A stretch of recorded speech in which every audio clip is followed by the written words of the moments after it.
Welcome to a presentation by Ewing Enterprise. My name is David, and today, May 1st, we're going to be talking about search engine optimization.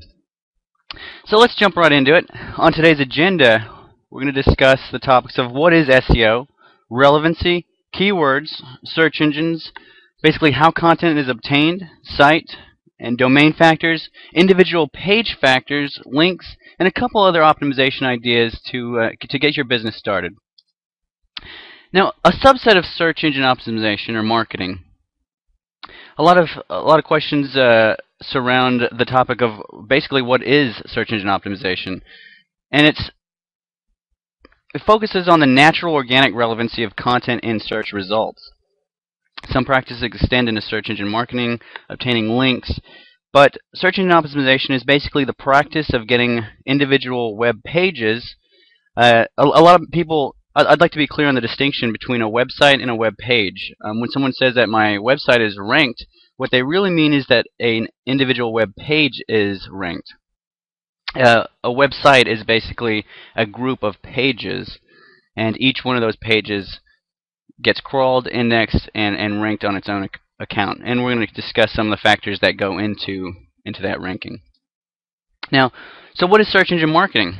Now, optimization versus marketing. Optimization is the steps that go into making the site rank. Marketing is how you promote that content. It's also the overall activity around using search engines to market a site or online entity. And it can include optimization, which is primarily on-page and some of the other factors that go into it.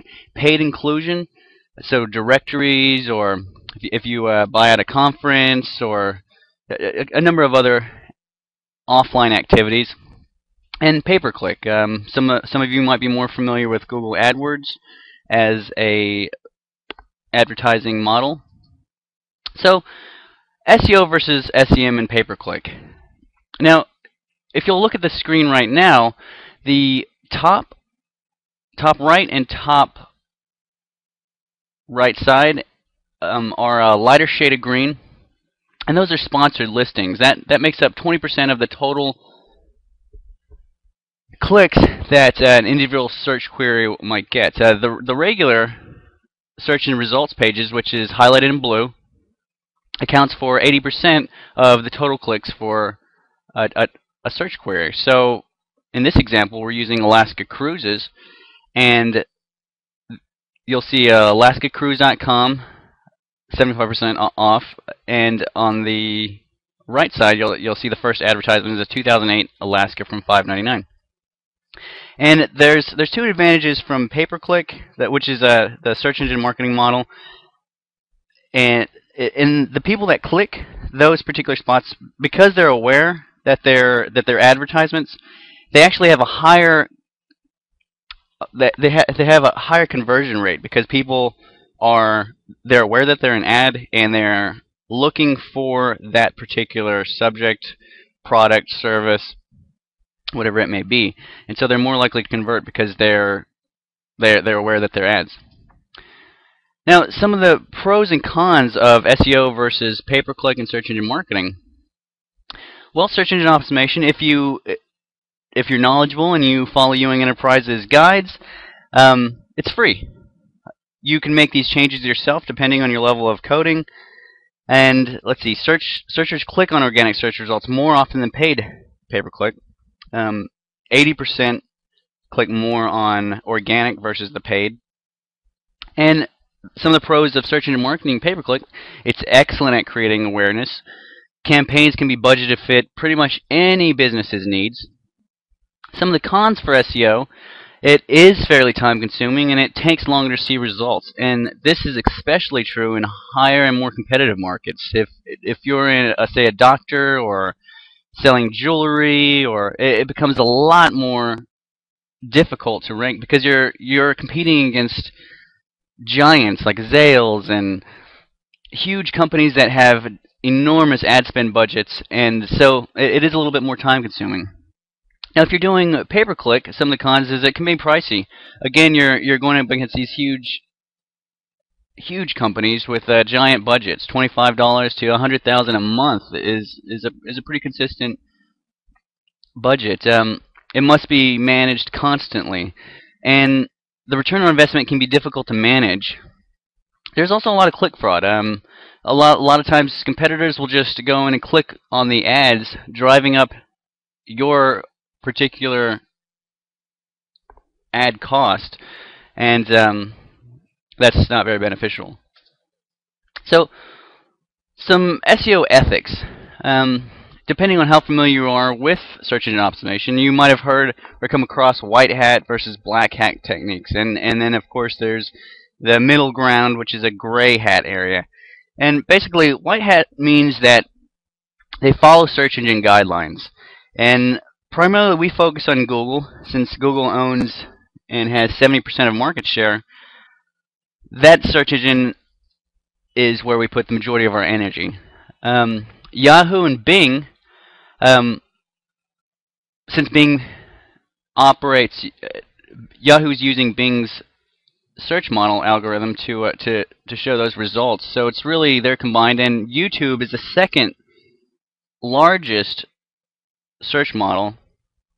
So it strives for best possible search engine ranking. And black hat techniques knowingly breaks many of the search engine guidelines.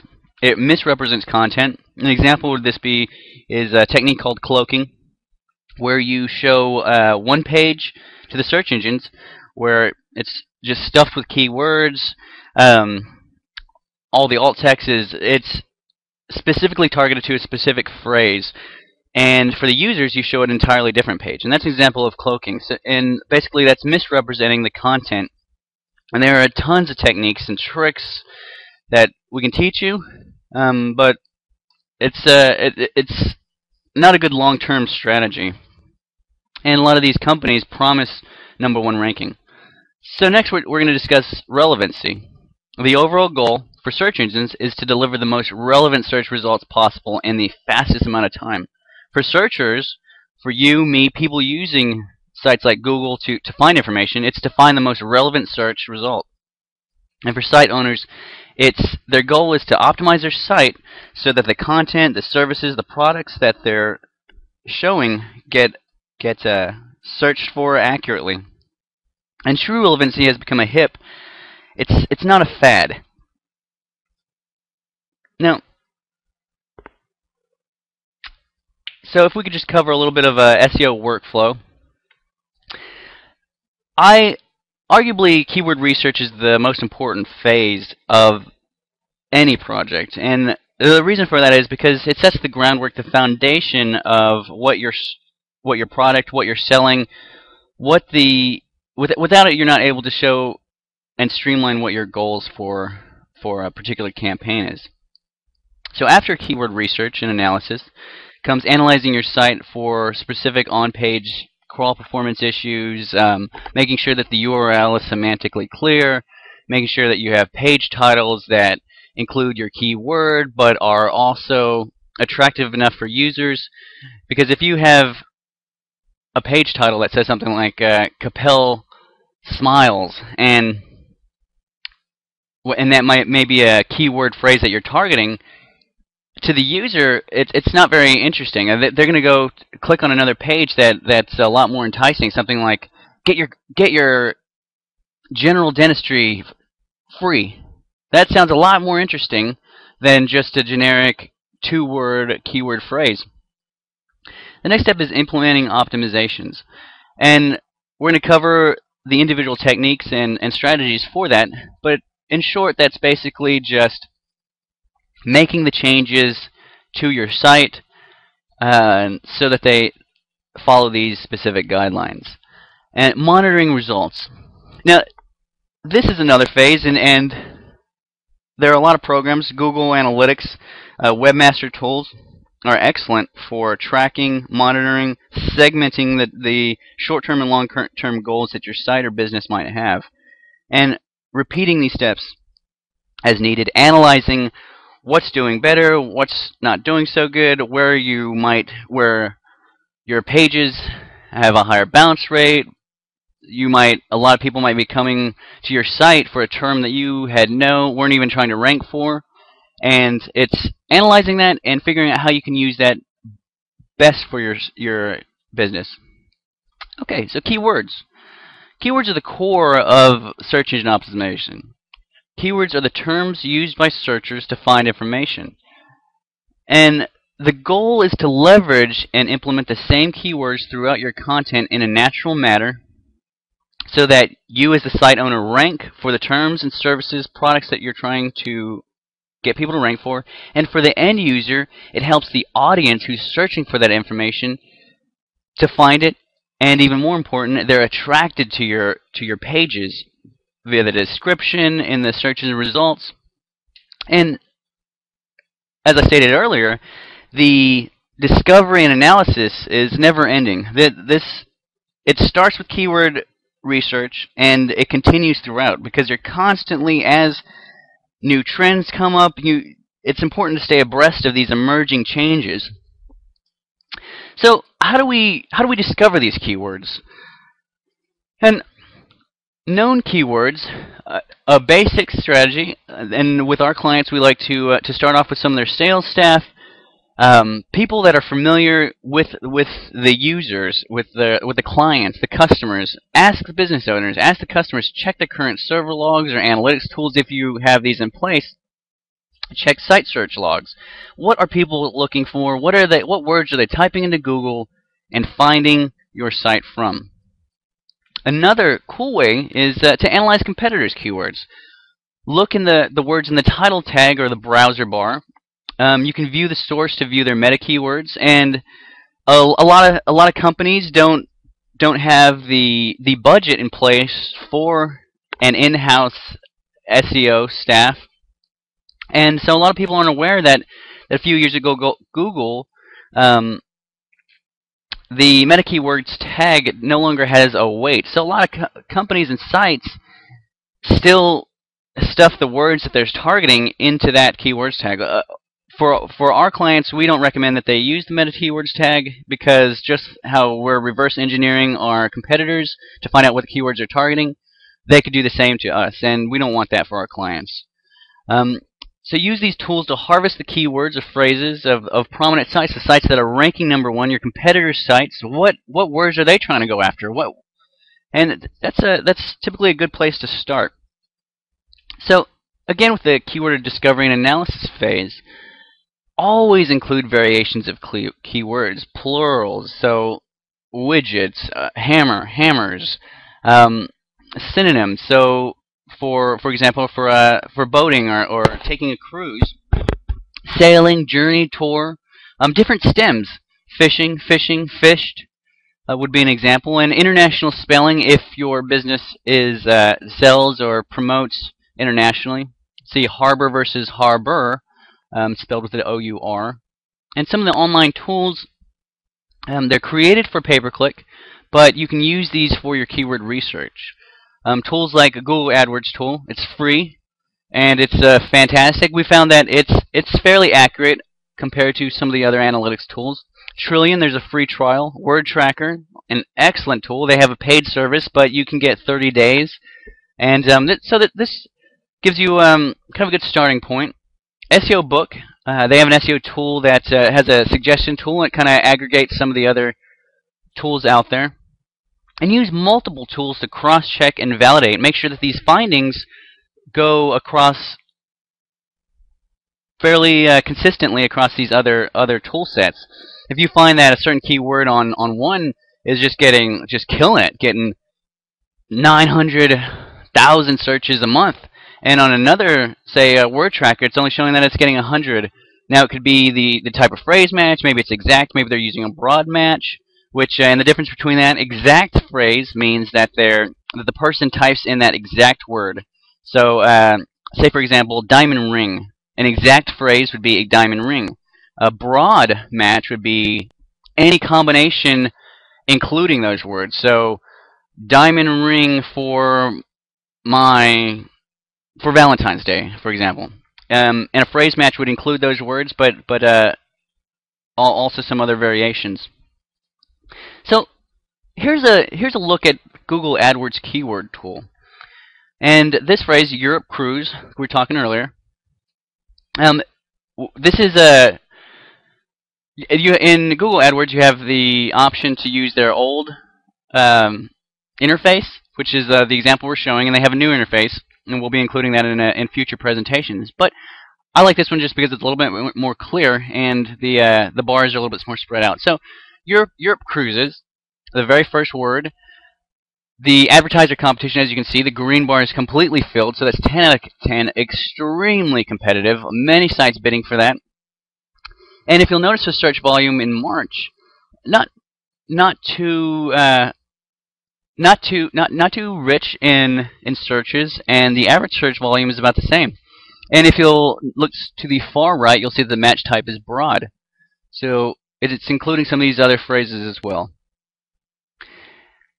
And underneath it, Google includes synonyms or word phrases that they think are relevant to them. And so that's a fantastic way to get ideas on words that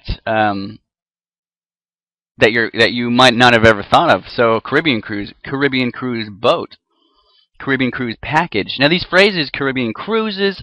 Another cool thing about this is a few months ago, Google, there's something called latent semantic indexing, LSI, and it's a factor that Google takes into to find out how relevant a page is for a certain word. And what it uses is surrounding text, and basically it tells Google that if you say that your page is about boats, then some of the words that should be in there are boats, boating, ships, water, lakes, fish, just stuff that words that would relate to that subject. And so this is a great way to find some of those ideas that you might not have been able to just think off the top of your head. And here's an example of trillion keyword search. Like I said earlier, they have a free model for 30 days, a free trial. And while they don't give you an exact number of searches, it's more of a comparison. So as you can see, the first search on the left, the estimated results are 129. And for the search term Alaska Inside Passage, you'll see that the first word comes up with 176 searches. And if we type that same phrase into Google, they give a little bit more accurate. We found through our own local testing that their search volume is a little bit more accurate, and this is just more of so that you can get a general sense of how many searches. So there's obviously a lot more than 176 searches per month for Alaska Inside Passage, but compared to Alaska Inside Passage Cruise, you can obviously see that between 176 and 79, that the three-term phrase Alaska Inside Passage gets the bulk of the searches. And so if you're deciding between those two words for your pay-per-click or to target, you would want to choose Alaska Inside Passage if you could only choose the two. So this is just another place to kind of, and they show different phrases, so it's a good place to get additional ideas from where to get some more keyword search queries. Word Tracker. Word Tracker also has a free version for 30 days, and then same type. Now, their volume of searches is a little bit more accurate than Trillions, but same kind of basic model. It analyzes the competition, but instead of the bar, they give you a 1 to 10, the number of competing sites, the total count, and there's also they have the KEI analysis, which is Keyword Efficiency Index. It's their own analysis. Basically, they tell you they take into account and divide the total count versus competition, and it comes up with a number of how difficult it would be to rank for a certain term. So, which keywords do you use? Well, it depends on the context and the theme of your site, who your audience you're targeting, researchers, buyers, companies. If you're selling to another company, if you sell let's say fax machines that are only for businesses. Say that the price point is $5,000 per tiny fax, and I don't know why I came up with fax machines, since in my opinion fax machines are going out in the way of the phone, the home phone, much like the cell phone has replaced the hard line. I think eventually we'll be asking, what's a fax? But anyway, so it's important to know who your target demographic is, and there are fantastic tools. QuantCast, Compete will give you information on you can type in input the site or a search term, and they'll tell you whether it's male or female. 60% of say for example we're working with a dentist client, and 60% of searches for dentist-related terms are searched for by females, which I personally was just shocked by. This entire data set we were just floored by what we discovered. But women do the majority of scheduling dentist appointments, doctor's appointments, and so when you're in marketing, it's important to structure your advertisements, your pages, knowing who you're targeting. And so for our client that we're doing now, they are a local dentist firm in the Dallas Metroplex, and had we not known, we would have maybe just split tested and found just as many male and started our ads with guys. Hey guys, check out, get your teeth cleaned, and it would completely miss our target demographic. So, and it's important to use keywords that are being searched on. Now, you might think that certain words are searched for because you're familiar with your products, but that might not be what people are looking for to find your product. You need to find that they have medium to low competition. It's easier to start off with less competition, and as your site grows, your domain authority increases, improves, and then to go after those higher competitive terms. And to build quality content that site visitors will appreciate, that will answer their questions, and using keywords that help the search engine understand your content and help the users and persuade them to take action on whatever it is that your subject is about.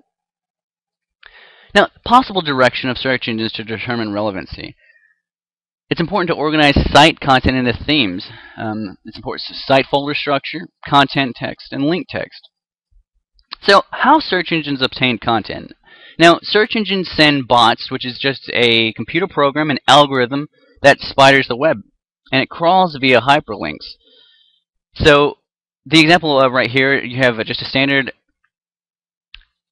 HTML code for what a hyperlink looks like, and that's what it looks like to the search engines, and they would go from that site to the next link to the next link, and that's basically how search engines crawl the web, just from link to link.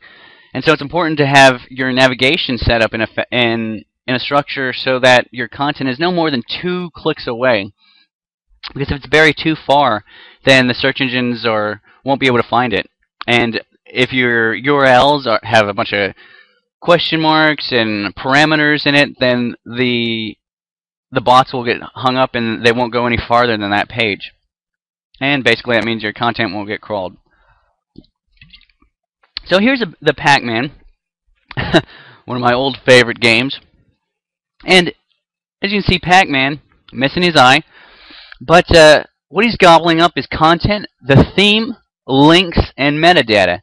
And while individual metadata has historically had more weight, now it's more important for the users. Meta description is used to basically entice the user to clicking that particular link. Content, whatever your subject is about, and that has overlap with a theme and links. And we'll go into links in a little bit farther into this presentation. So, a search engine bot. So what happens when a search engine bot, spider, visits your site? Well, first, it checks for the robots.txt file for any instructions. And these instructions could be not to go to this page. You don't want it to visit, say that you're an e-commerce site. Well, you don't want them crawling your credit card information and putting that all over the web. So you would include that in your robots.txt file not to crawl that particular page. Second, it begins to crawl following links in your site from the current page. It also pays attention to any page-level robot instructions, so no index, no follow. And basically, no index and no follow tells the search engines not to pass any link equity to that link. It grabs the content, metadata, the title description, link labels, alt text, attributes, and it adds it to its index. And that's a very simplified version, but we'll go into a little bit more depth in future presentations. Now the robots.txt file, it gives you site-wide control. It's followed by most of the search engine bots, and you can control access to areas of your website that you don't want them crawling. You can limit controls to all or selected bots. You can tell Googlebot, don't visit this page, but another bot that you might have or want, you can allow it, and this comes into play in a variety of different areas. So controlling robots, robots meta tag. As you see on the right in this little gray box, we have the index follow, no index no follow, no index follow, and index no follow. So this is page level control for the individual pages that make up an entire website. So placed as a meta tag in the head portion of your pages, it controls who the search bot crawls through the page. Now, some of the search engine crawling issues might happen when there's conflicts between the robots.txt and the meta robots. One set of instructions in the robot.txt might be different instructions in a meta robot. So another issue is server performance. If a server is not available when the search bots visit, it'll revisit, but learns and decreases the frequency of visits. If a server is slow, a bot will crawl it when it can, then move on, and it's called an incomplete crawl. And you want as many bots coming to your site, so it's important to have fresh content, to be updating your pages, to giving these Google and reasons to continue crawling your page. So it's important to stay on top of your website site architecture, making sure that you don't have any 404 issues, that there's no down pages. It's also important to have a reliable hosting service, because I've seen it, and it's come up many times, that a Googlebot will crawl a page when the server's down, and it'll return those results and index what it found, and so it'll be a broken page. And so when somebody searches for your business, what shows up is 404 not found, and to a user, they're not going to click on that. They're not going to say, hey, let me invest in this company, because no, they're going to say, let me go to a site that's working. So another crawling issue is in JavaScript. Robots.txt and meta robots, they can't follow hyperlinks embedded or generated by JavaScript. So pop-ups, DHTML pull-down menus, well, these are efficient for structuring your information. They're not very compatible with search engines. So, some of the other crawling issues, I was talking about parameters, and here's a perfect example, the first one. You'll see that there's a lot of, after mydomain.com/product/item.asp, you'll see a question mark, and then ID, and then you'll see a session ID with a huge string of numbers, and the robots can't read that. They'll get hung up on the question mark, keep trying, stop, and then not index the problem. So these session IDs cause problems. They also cause duplicate content issues. The solution is fairly simple, depending on how large your site is, and it's just a matter of making the URL shorter. Preferably 1,000 characters are way too long. So up to 2 parameters are okay, but it's still a risk. I try to eliminate parameters as much as possible, if it's possible. This is kind of difficult when you're tracking, say, an affiliate program, and you want to know where certain searches are coming from. So you just have to be kind of careful which pages you use those tools on. If multiple parameters and session IDs are a must, use your URL rewrite, preferably an Apache model. So before. Here's the example: Amazon.com, don't make me think, usability, and that after. As you can see, Amazon.com/common approach usability, rich keywords that people are likely to be searching for to find that particular book. And at the end, then it has the session ID number, and that's a lot clearer. Very likely that Google's going to be able to take that information and crawl it, index it. Your site's going to be able to be found, and it's good for the customers. They're likely to say, hey, I'm looking for a common approach. That's exactly what I typed in. That's exactly what's there. Seems like a good match. I'm going to click on it. So some additional crawling issues are cookies. They're required to navigate your site. If you require cookies to navigate your site, this poses some crawling issues because it just makes it a little bit more difficult. Form-based navigation. Search bots don't do forms, so eliminate forms. Menu-based navigation is the standard, and it's a lot more clear for users and for the search engines themselves. Redirects. Search engines view meta and JavaScript redirects as only user server side. So instead of 302 redirects, which is just a temporary redirect, it tells the search engine that this is temporary, not to pass link juice. A 301 redirect is what you want to do. It tells Google that this page is permanently redirected to this page, and this means this. So a search bot will learn and update its information based on that redirect. So again, if I could, as far as crawling issues, if you take anything away from this presentation, make sure that you are 301 redirecting and not 302 redirecting, or I'm going to come and get you, because that's very, very important. Okay, so Flash. Now, during the mid-late 90s, Flash sites were huge. These big, elaborate presentations, and it was more of a competition with graphic designers. Hey, look how gorgeous this site was. But basically, to a search engine, it's basically a movie.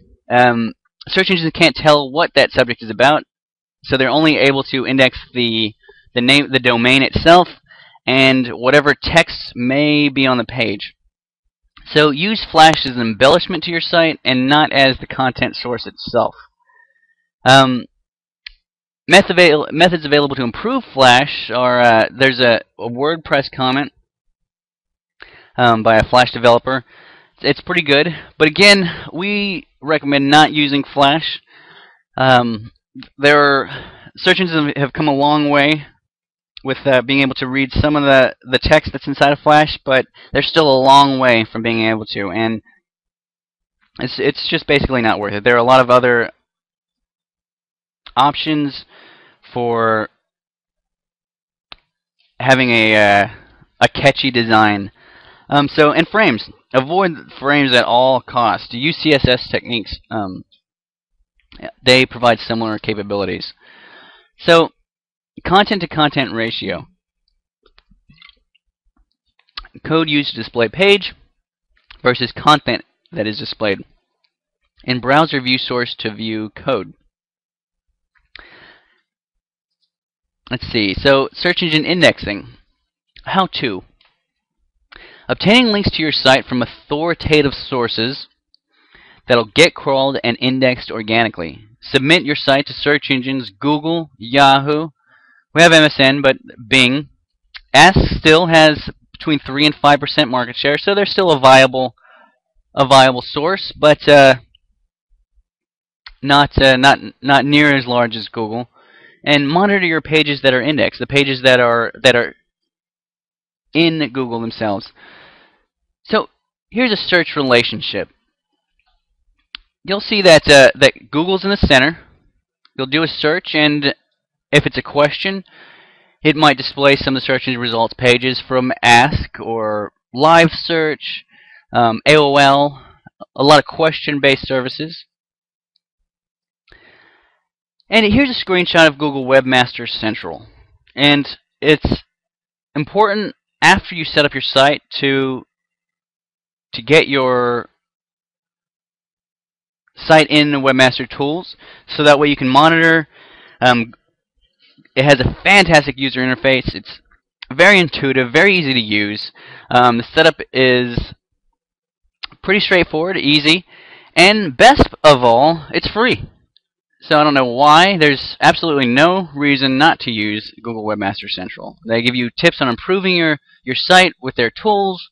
They have a fantastic blog. You can get answers to different questions, and just a great all-around resource for your site. Here's another screenshot of the overview.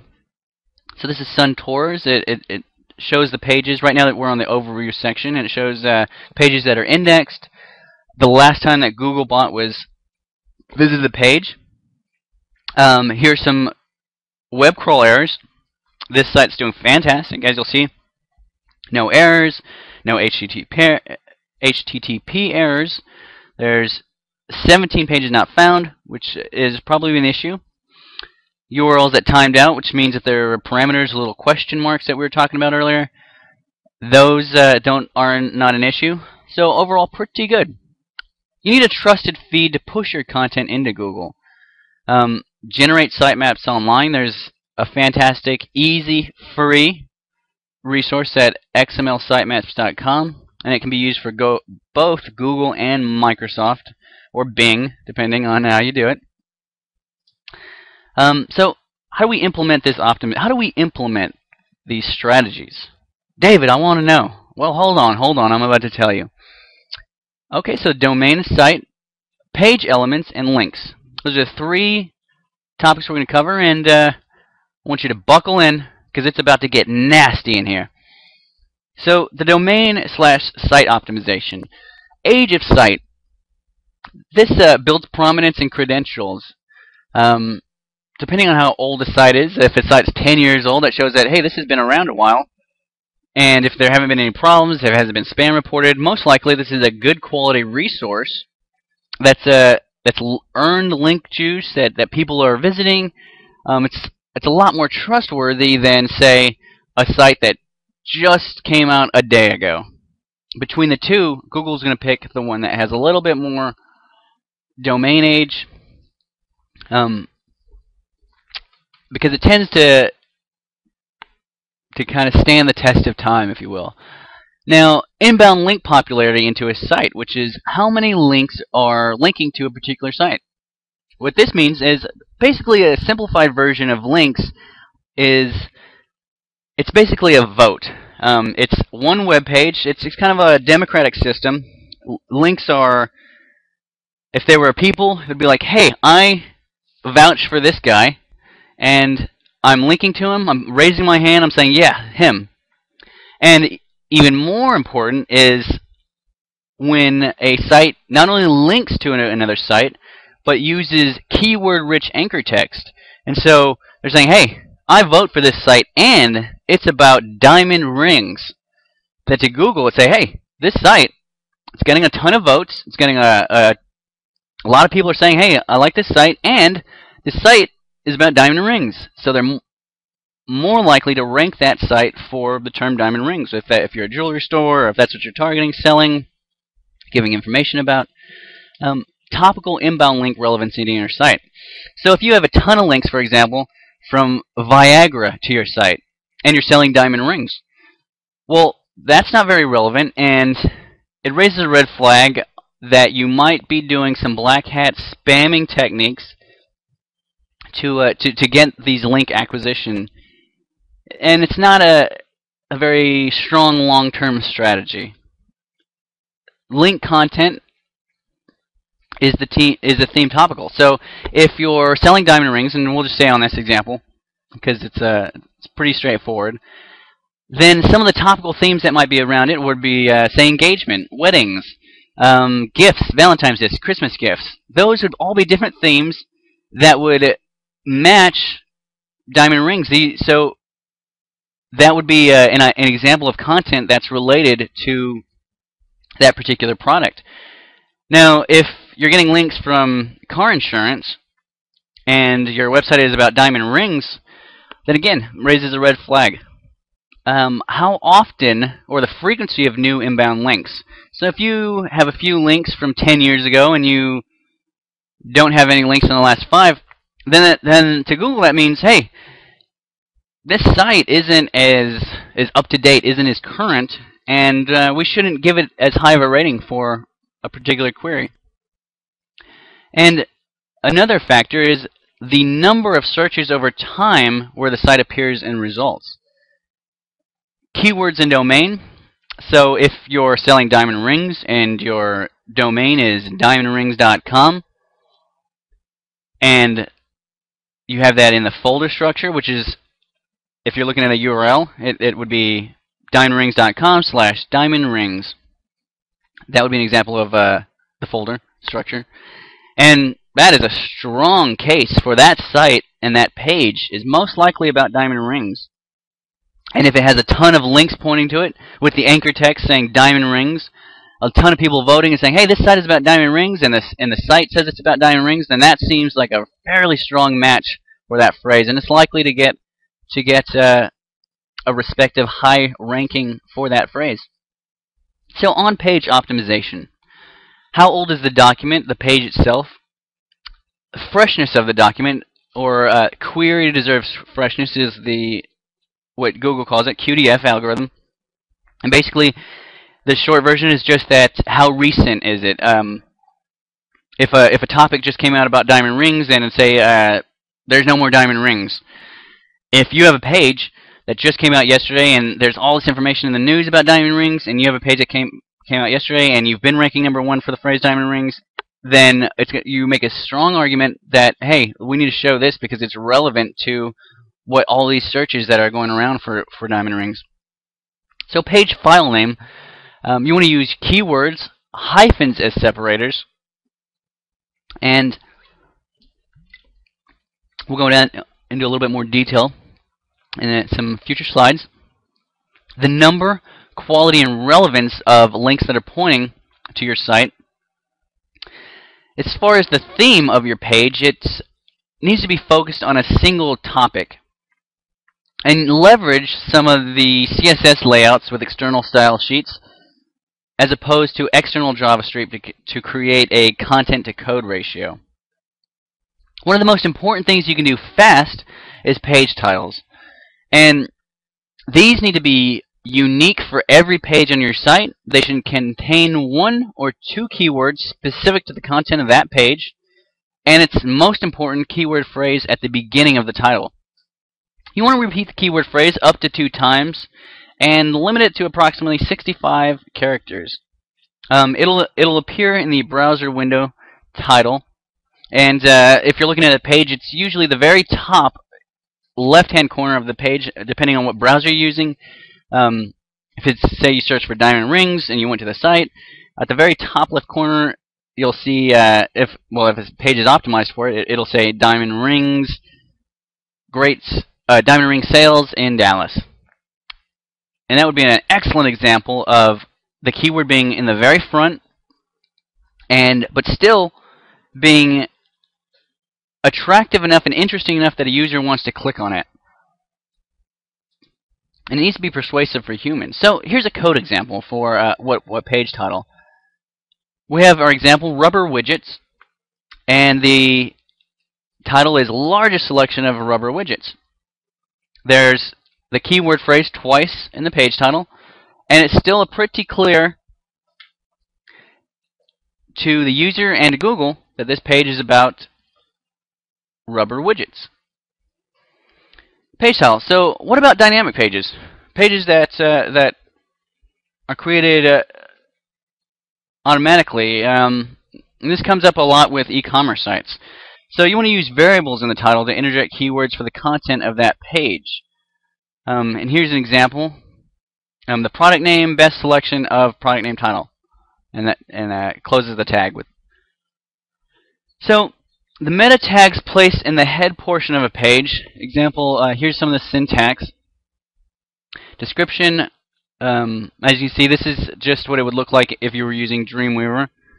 The descriptions, it's not used by search engines for relevancy, but it's displayed as the snippet. When you search for something in Google, the 10 sites that show up, usually there's a title and a little description underneath it, and your meta description is usually what is displayed there. You want to limit it to between 100 and 200 characters, and the keyword tag, like we said earlier, was banished a long time ago because people were just spamming it. They were just stuffing every keyword in there imaginable that would get a ton of searches that had nothing to do with their page, and so that no longer has any weight in or value.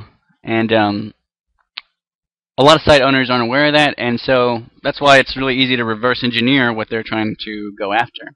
And that's why I said earlier about how we tell our clients not to put the terms that they're trying to target in their keywords tag. Okay, so here's an example. We have our page title: Glacier Bay Highlights, Alaskan Bay Cruises.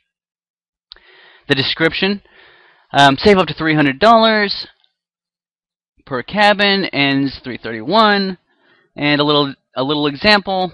Experience the true meaning, wonder-soaring sanctuary of a Glacier Bay National Park. Excellent way to incorporate to the terms that they're going after for the user, and it doesn't come off as a spammy way. If somebody types in the phrase Glacier Bay, and they see that snippet and that page title and results, and they look at the URL, suntours.com/Alaska/Glacier Bay Highlights.asp. Hey, that looks like what I am searching for. I'm going to give it a shot. I'm going to click on it, and they're going to provide me some great information, and it's most likely going to be what I'm looking for, the information. So Google's going to reward that site by ranking them higher in the search engine results. Everything needs to be visible in a web browser. Keywords implemented should support the overall theme of the page.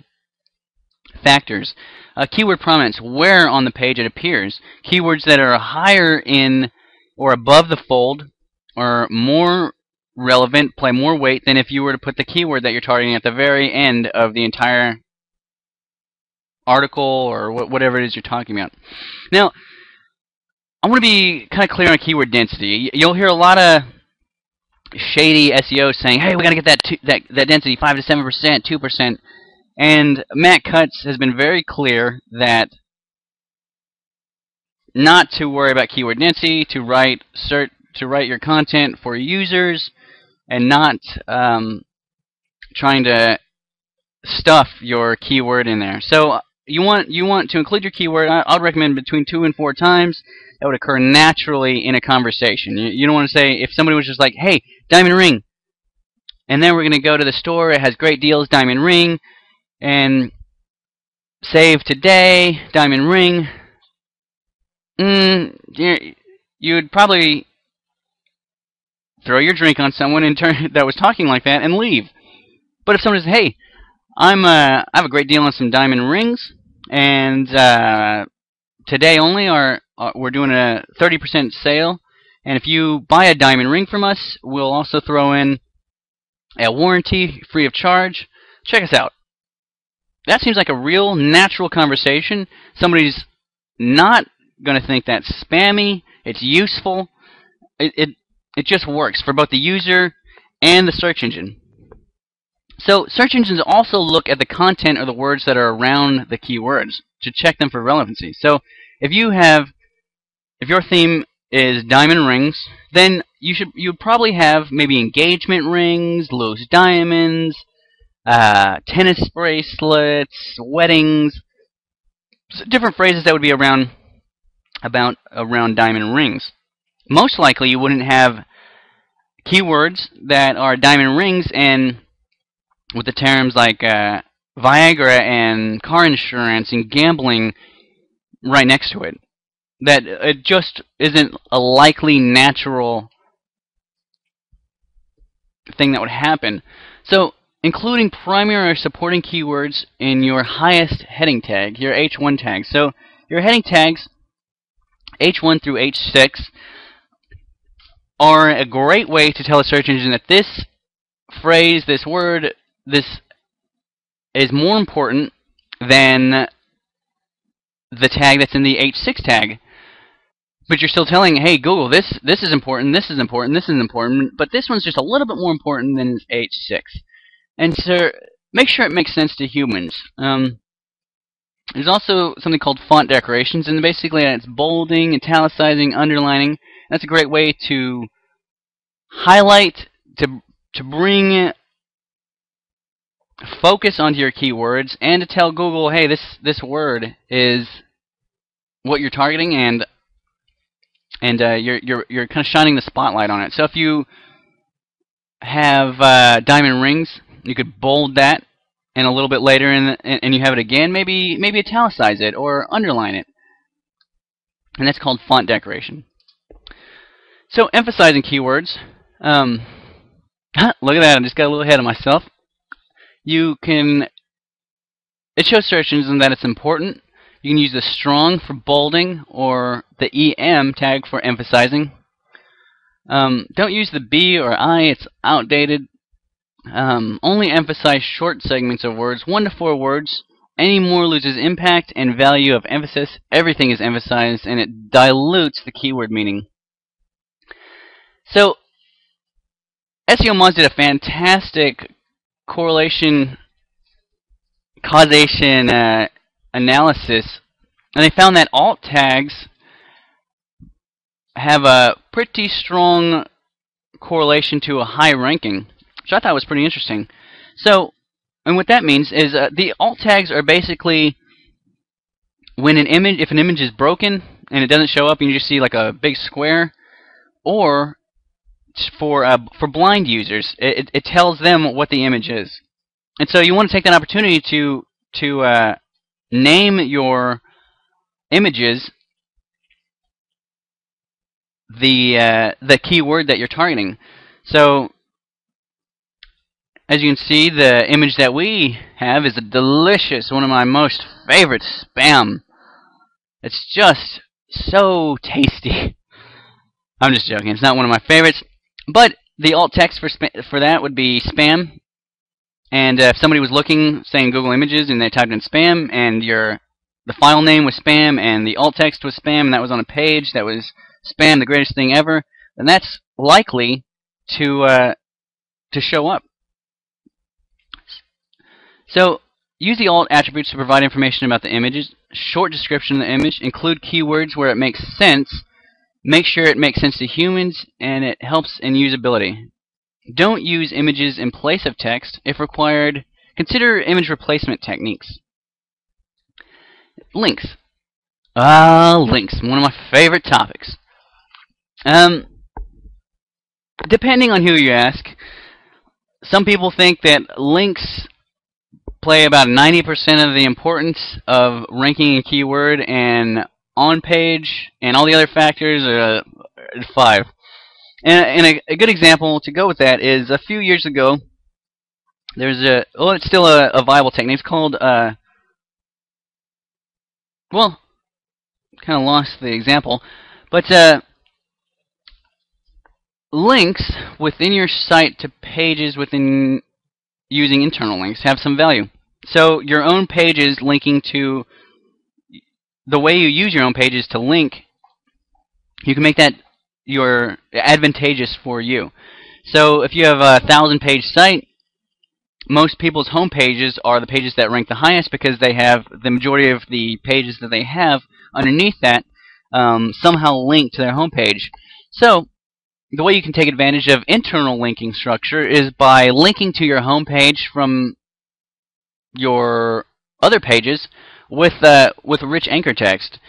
So if your site is about diamond rings and all the other pages, you have a site that's on engagement rings, you have a page that's on engagement rings, loose diamond rings, past, present, and future rings, and all 3 of those pages link to your home page with the text diamond rings, and you're trying to rank for the phrase diamond rings. That's just a great way to take advantage of that internal linking architecture to your own benefit.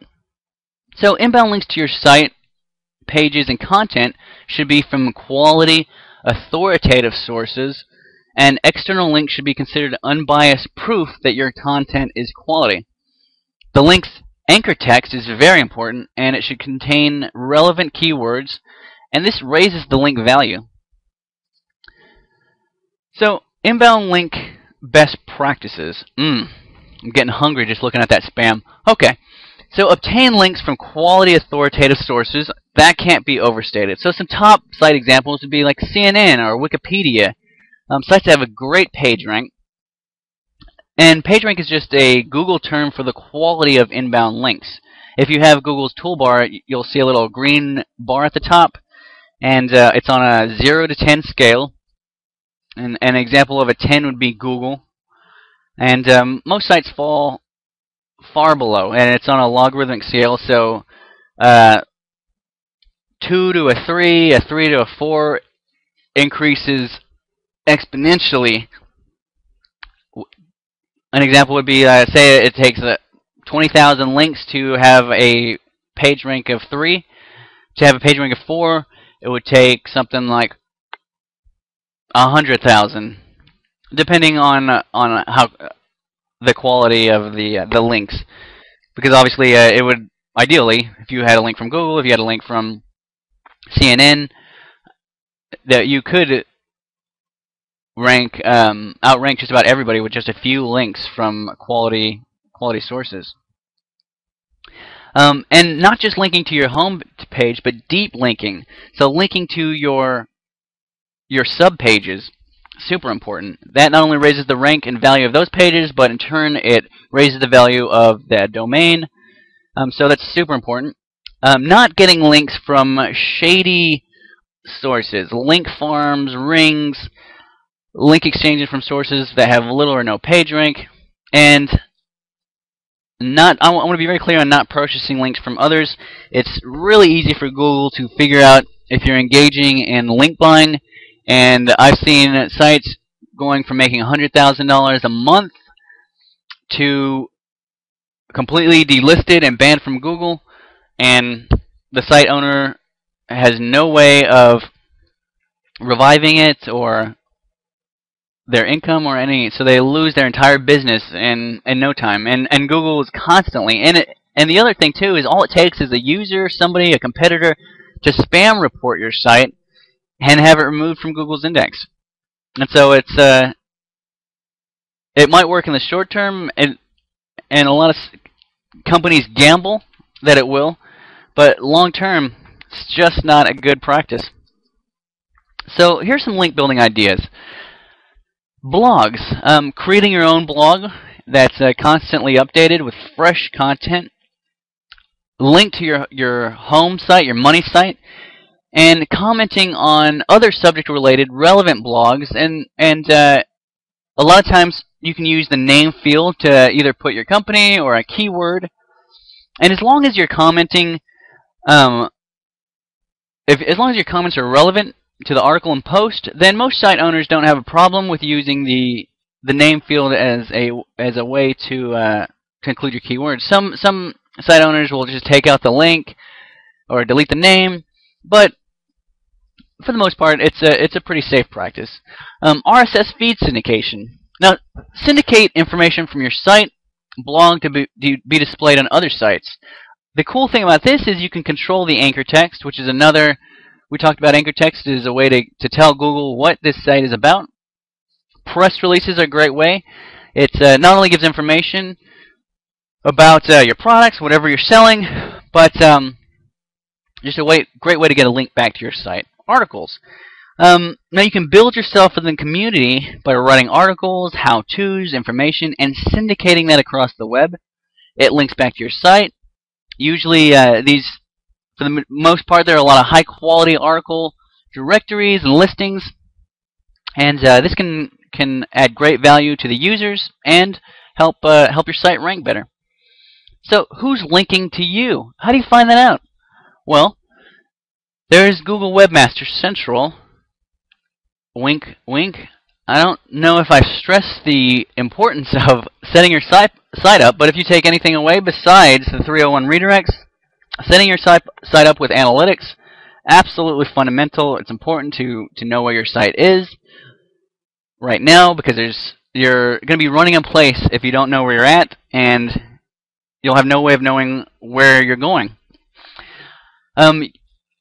Yahoo has a tool you can use their search, and the code is just link : and bracket, and where it says URL, you obviously put the URL that you're searching for, and it'll tell you, give you a list of some of the links that are pointing to your site. And here's some other additional optimization ideas. Google Base, or the product search. It's an online database of products. It was originally created for classifieds, but you can upload information about your products. Their product search, used to be Frugal, but it's a shopping search engine providing searchable index of products that you can buy.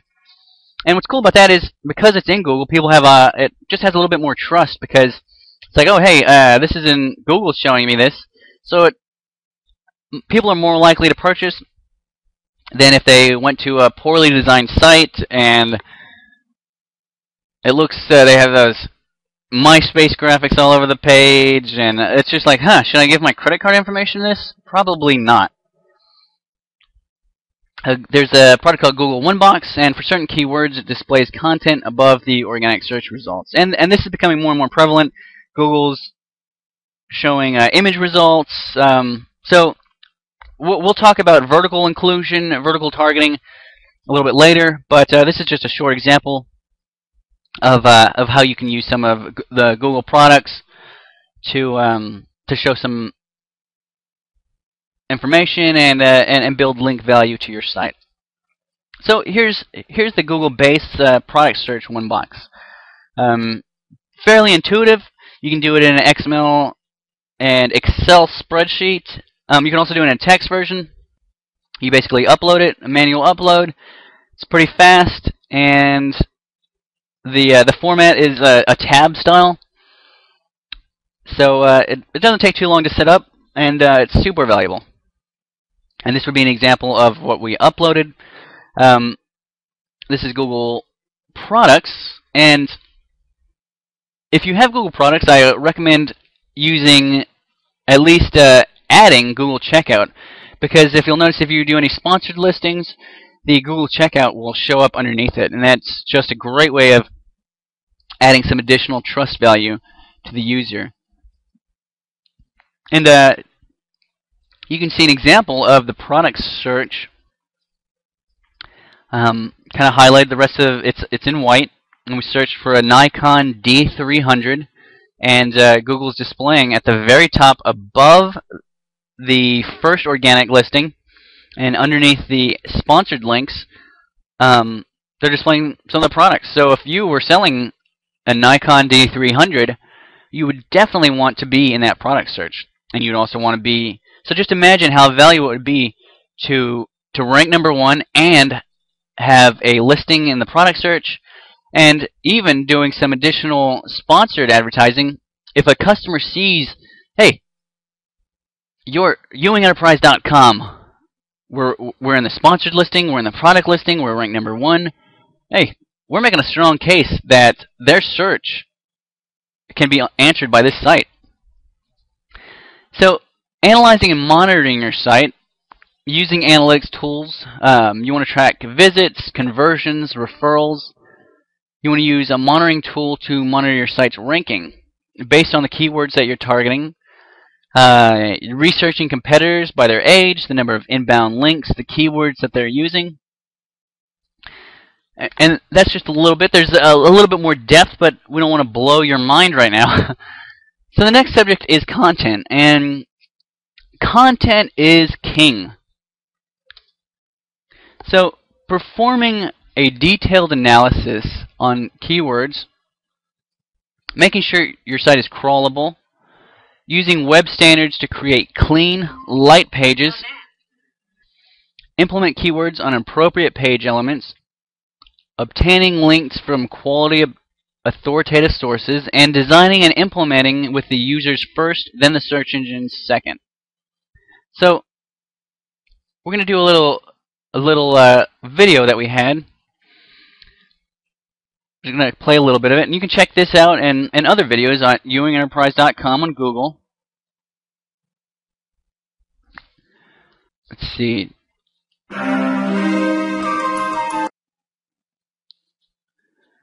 This is design coding. Let me let it go a little bit. But this is just a cool SEO wrapper, and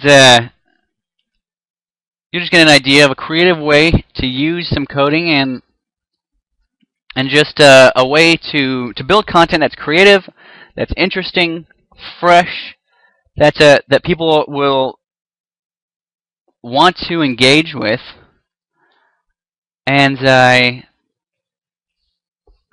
can provide good short-term, long-term value. Okay, this should be good enough.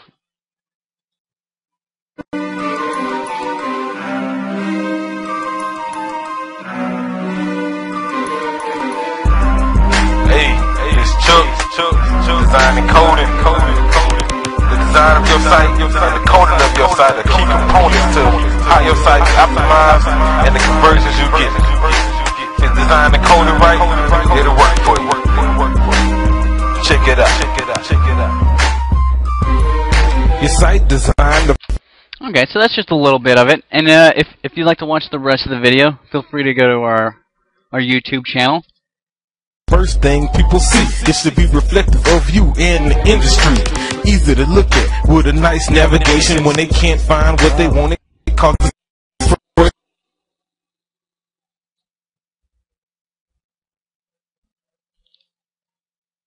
and this search engine relationships. That chart you saw, you can go to youngenterprise.com, and we have that search engine relationship chart.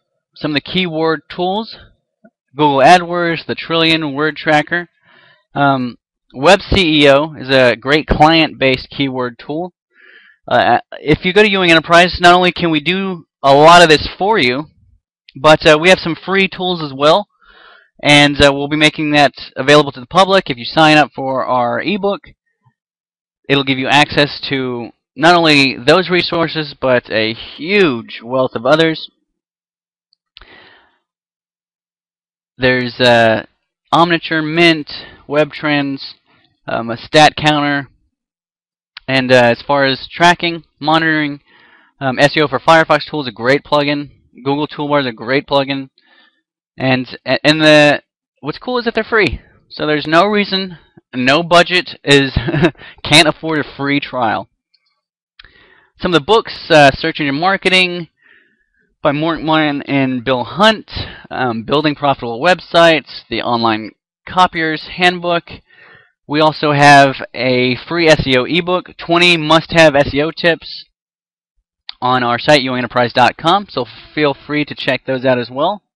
And if you have any questions, feel free to email me at davidewing@youngenterprise.com. And if you need SEO or want some help or just want to chat, check us out at youngenterprise.com, and we'll be glad and happy to assist you. And we'll look forward to talking with you. So catch some more of our presentations on our channel or on our site. Thank you, and hope to see you ranking #1 soon.